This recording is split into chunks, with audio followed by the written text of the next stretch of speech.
Hi everyone, I'm Rachel from Ellii, and in this video I'll be showing you how to reset your password when you have forgotten it. So let's get started.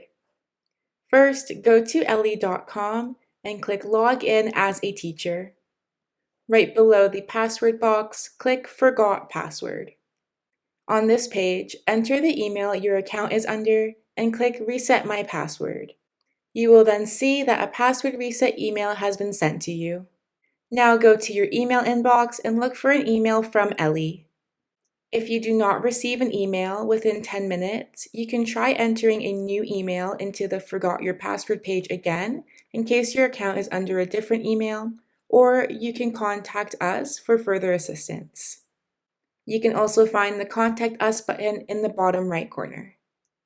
Please make sure to check any other categories or folders for the email, such as your spam or your junk folder.